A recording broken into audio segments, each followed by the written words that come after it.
Chapter 43. Of the second set of counsels Don Quixote gave Sancho Panza. Who, hearing the foregoing discourse of Don Quixote, would not have set him down for a person of great good sense and greater rectitude of purpose? But, as has been frequently observed in the course of this great history, he only talked nonsense when he touched on chivalry, and in discussing all other subjects, showed that he had a clear and unbiased understanding, so that at every turn his acts gave the lie to his intellect, and his intellect to his acts. But in the case of these second counsels that he gave Sancho, he showed himself to have a lively turn of humour, and displayed conspicuously his wisdom, and also his folly. Sancho listened to him with the deepest attention, and endeavoured to fix his counsels in his memory, like one who meant to follow them and by their means bring the full promise of his government to a happy issue. Don Quixote then went on to say, "With regard to the mode in which thou shouldst govern thy person and thy house, Sancho, the first charge I have to give thee is to be clean, and to cut thy nails, not letting them grow as some do, whose ignorance makes them fancy that long nails are an ornament to their hands, as if those excrescences they neglect to cut were nails, and not the talons of a lizard-catching kestrel, a filthy and unnatural abuse.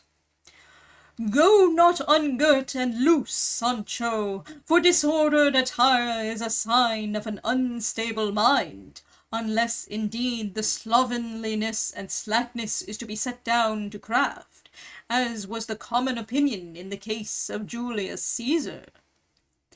Ascertain cautiously what thy office may be worth, and if it will allow thee to give liveries to thy servants, give them respectable and serviceable, rather than showy and gay ones, and divide them between thy servants and the poor.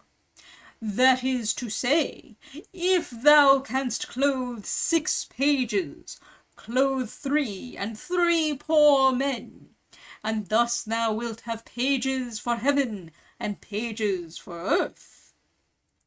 The vainglorious never think of this new mode of giving liveries.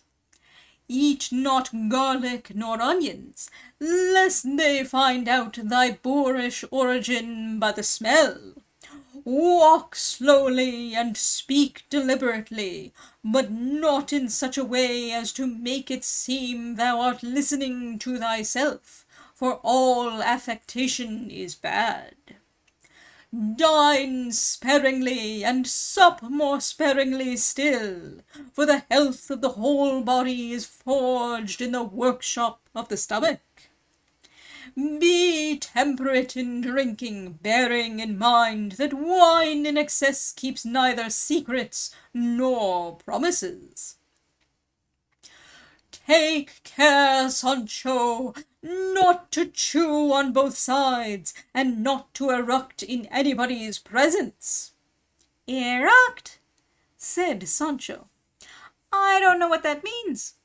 "To eruct, Sancho," said Don Quixote, "means to belch, and that is one of the filthiest words in the Spanish language, though a very expressive one, and therefore nice folk have had recourse to the Latin, and instead of belch say eruct, and instead of belches say eructations. And if some do not understand these terms, it matters little, for custom will bring them into use in the course of time, so that they will be readily understood. This is the way a language is enriched. Custom and the public are all powerful there." "In truth, señor," said Sancho, "one of the counsels and cautions I mean to bear in mind shall be this, not to belch, for I'm constantly doing it." "Eruct, Sancho, not belch," said Don Quixote. Erect, I shall say henceforth, and I swear not to forget it, said Sancho. Likewise, Sancho, said Don Quixote. Thou must not mingle such a quantity of proverbs in thy discourse as thou dost, for though proverbs are short maxims, thou dost drag them in so often by the head and shoulders that they savour more of nonsense than of maxims. God alone can cure that, said Sancho, for I have more proverbs in me than a book, and when I speak they come so thick together into my mouth that they fall to fighting among themselves to get out. That's why my tongue lets fly the first that come, though they may not be pat to the purpose. But I'll take care henceforward to use such as befit the dignity of my office, for in a house where there's plenty, supper is soon cooked, and he who binds does not wrangle, and the bell ringer's in a safe berth, and giving and keeping require brains. That's it, Sancho, said Don Quixote. Pack, tack, string proverbs together. Nobody is hindering thee. My mother beats me, and I go on with my tricks. I am bidding thee avoid proverbs, and here in a second thou hast shot out a whole litany of them, which have as much to do with what we are talking about as over the hills of Ubeda. Mind, Sancho, I do not say that a proverb aptly brought in is objectionable, but to pile up and string together proverbs at random makes conversation dull and vulgar. When thou ridest on horseback, do not go lolling with thy body on the back of the saddle, nor carry thy legs stiff or sticking out from the horse's belly, nor yet sit so loosely that one would suppose thou wert on Dapple. For the seat on a horse makes gentlemen of some and grooms of others. Be moderate in thy sleep, for he who does not rise early does not get the benefit of the day. And remember, Sancho, diligence is the mother of good fortune, and indolence its opposite, never yet attained the object of an honest ambition.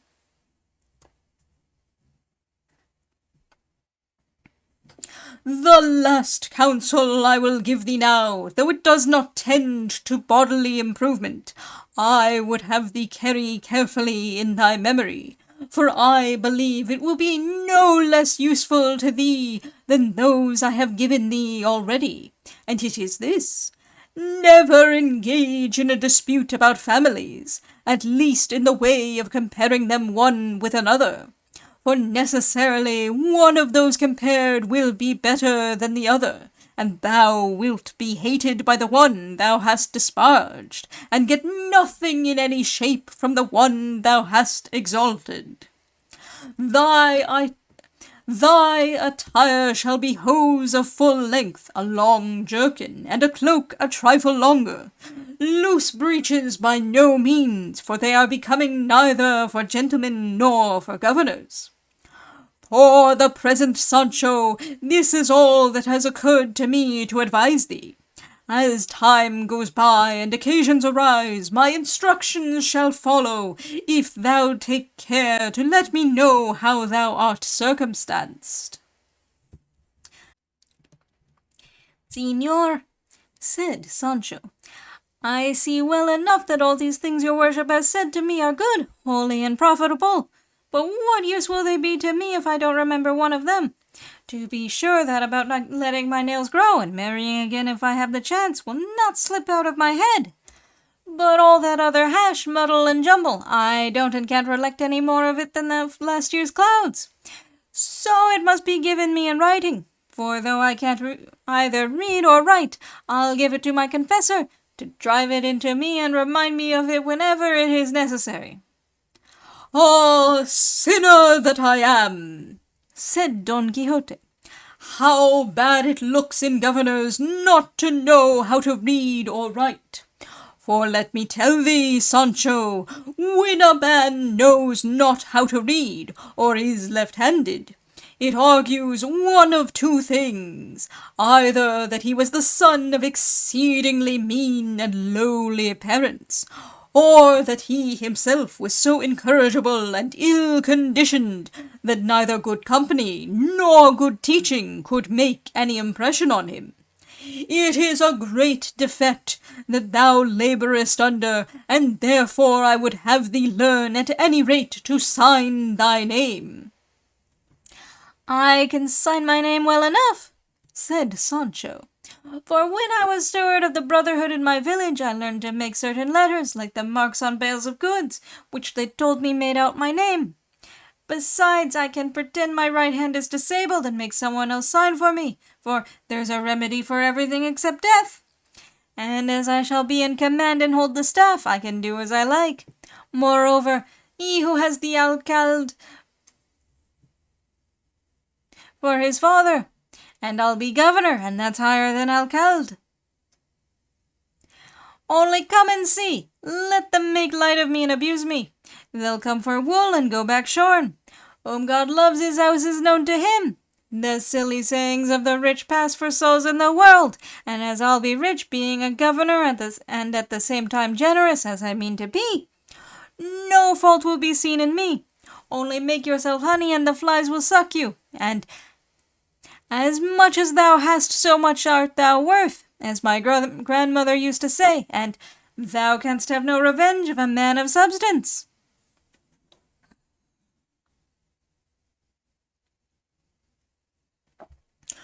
"Oh, God's curse upon thee, Sancho!"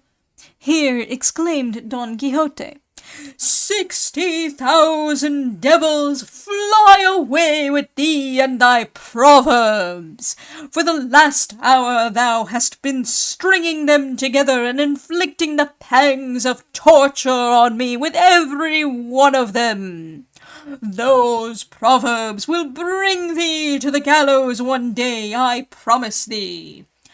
Thy subjects will take the government from thee, or there will be revolts among them.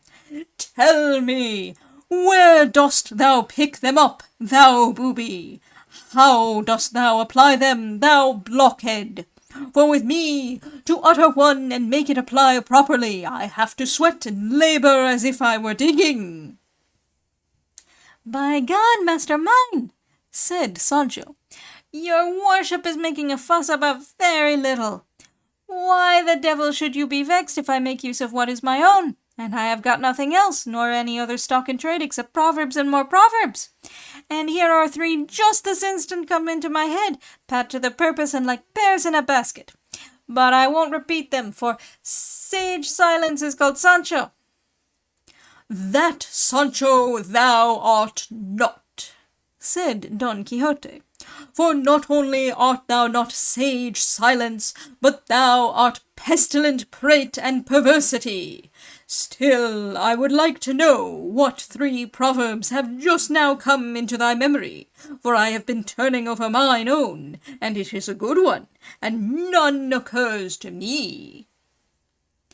"What can be better," said Sancho, "than never put thy thumbs between 2 back teeth, and to get out of my house, and what do you want with my wife? There is no answer, and whether the pitcher hits the stove or the stove the pitcher, it's a bad business for the pitcher.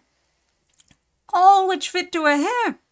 For no one should quarrel with his governor, or him in authority over him, because he will come off the worst, as he does who puts his finger between 2 back teeth, and if they are not back teeth it makes no difference, so long as they are teeth, and to whatever the governor may say there's no answer, any more than to get out of my house, and what do you want with my wife?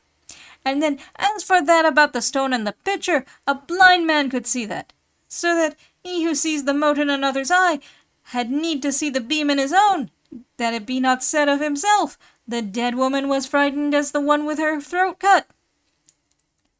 The dead woman was frightened at the one with her throat cut, and your worship knows well that the fool knows more in his own house than the wise man in another's."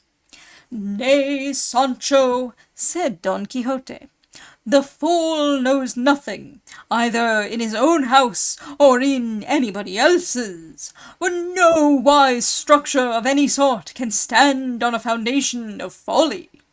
But let us say no more about it, Sancho, for if thou governest badly, thine will be the fault and mine the shame.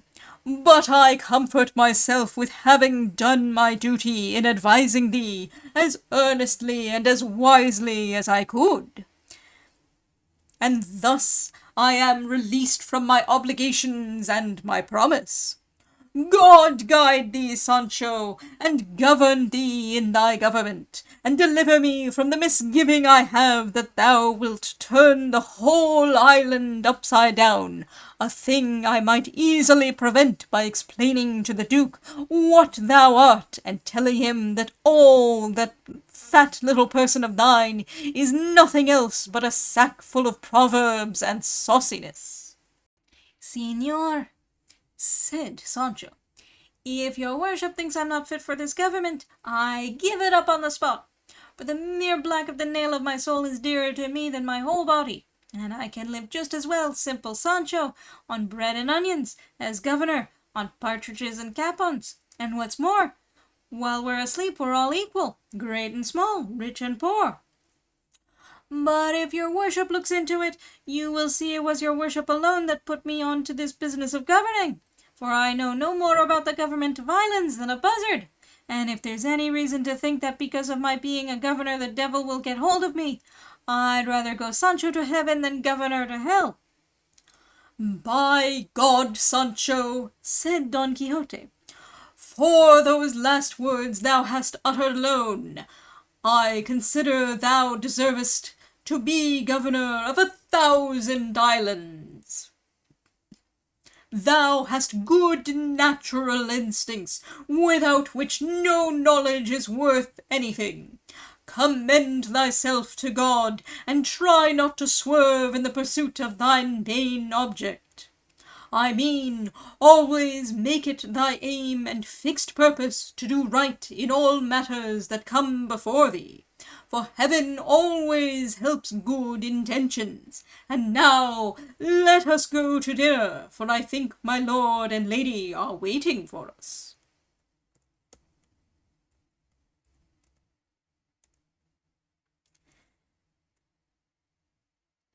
As was the common opinion in the case of Julius Caesar. Suetonius, Julius Caesar, chapter 45. All affectation is bad. Proverb 3. Dine sparingly and sup more sparingly still. Proverb 54. Custom and the public are all powerful there. The curious 16th century manual of the manners of good society, the Gaieteo Español of Lucas Gracian Dantisco, very probably suggested this hint. Giving and keeping require brains. Proverbs 41, 74, 271. My mother beats me, and I go on with my tricks. Proverb 45. Over the hills of Ubeda. Proverb 234. Diligence is the mother of good fortune. Proverb 77.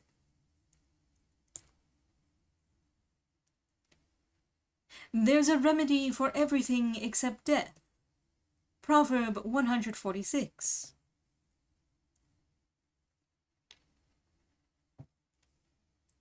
He who has the alcalde for his father. Proverb 8. Seguro va a juicio, goes into court with an easy mind. They'll come for wool and go back shorn. Proverb 124. Whom God loves, his house is known to him. Proverb 87. There is some uncertainty about this proverb, whether it is his house is sweet to him, or his house knows it, or his hunting casa is successful. In the text of the early editions it is in the first form. Hartzenbusch prefers the last. The silly sayings of the rich pass for saws in the world. Proverb 205. Thou canst have no revenge of a man of substance. Proverbs 139, 221, and 16. Sage silence is called Sancho. Proverb 214, possibly a corruption of santo, holy. Another, and perhaps the older and more correct form, has sage, prudent. Guerre gives it as in the text. Whether the pitcher hits the stove, or the stove the pitcher, it's a bad business for the pitcher. Proverbs 142, 42, 34. The fool knows more in his own house than the wise man in another's. Proverbs 140, 143, 43. While we're asleep, we're all equal. Proverb 92.